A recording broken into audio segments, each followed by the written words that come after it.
Everyone's screaming at the TV. The room erupts over a touchdown, high fives, arguments about plays you don't understand, and you're sitting there feeling nothing. Not bored, just completely disconnected from the thing that seems to matter so much to everyone else. And here's the uncomfortable part. You've probably wondered if something's wrong with you. Why can't I get excited when we win? But what if you're not missing something?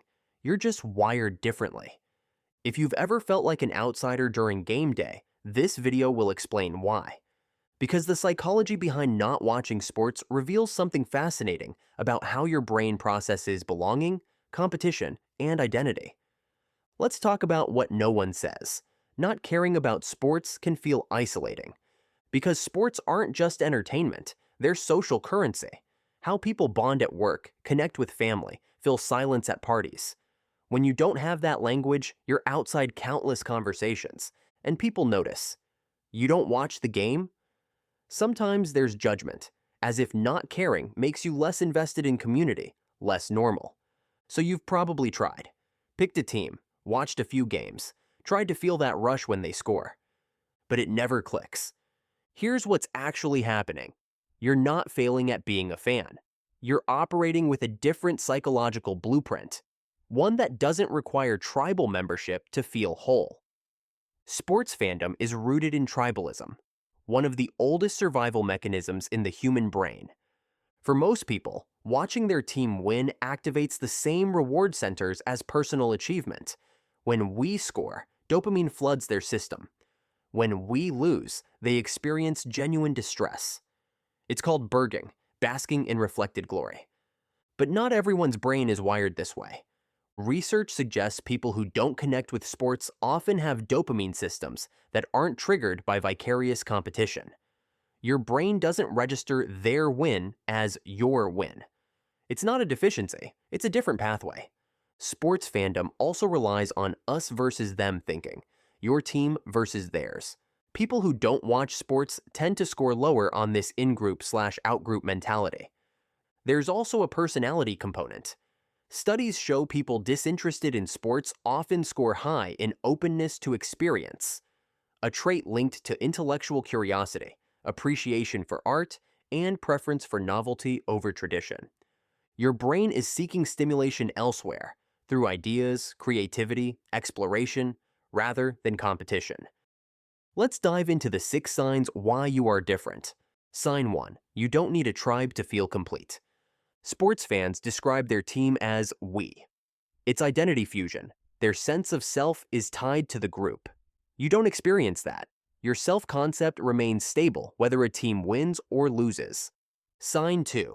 You struggle with parasocial investment. Sports fandom requires caring deeply about people who don't know you exist. For many, that's easy. For you, it feels hollow. You'd rather invest in reciprocal relationships, people you actually interact with. Sign 3. Vicarious competition doesn't reward you. When someone else wins, you don't feel like you've won. Your dopamine doesn't spike.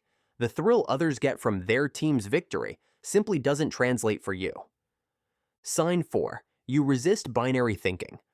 Sports thrive on rivalry, red versus blue, good guys versus bad guys. But your brain resists that simplicity. Sign 5. You seek meaning elsewhere. While sports fans find transcendence in a stadium's roar, you're more likely to find it in music, a challenging idea, a quiet moment in nature. Your peak experiences come from beauty, insight, creation, not watching a game. Sign 6. Your self-esteem isn't externalized. Sports fans ride an emotional roller coaster tied to their team's performance. A win lifts their mood for days. A loss ruins their week. Your emotional baseline doesn't shift based on outcomes you can't control. That's not apathy. It's internal stability. Here's what people get wrong. They assume it's about superiority, that you think you're above it. But that's not what this is. You're not rejecting community. You're seeking it in different forms. You're not antisocial. You're selectively social. And you're not missing out on connection. You're finding it through conversations, shared ideas, creative collaboration, rather than shared allegiance to a logo.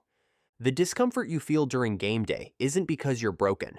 It's because you're being asked to perform a type of belonging that doesn't align with how you're wired. If you don't watch sports, you don't owe anyone an explanation. You're not less connected, not less passionate, not cold or detached. You just don't derive meaning from vicarious competition. And in a world that often equates sports fandom with loyalty or manhood, opting out can feel like rebellion. But it's not rebellion, it's honesty. You're allowed to find your tribe elsewhere, to seek transcendence in art, ideas, or solitude, to care deeply about things that matter to you, even if a stadium will never cheer for them. So the next time someone asks, "You don't watch the game?" you can smile and say, "No, and I'm fine with that." Because you are. Your difference isn't a deficit, it's just a different operating system. If this perspective resonated with you, a like is a great way to let me know. There's no pressure to join a new club here, but if you want to see more content like this, feel free to subscribe. I appreciate you watching.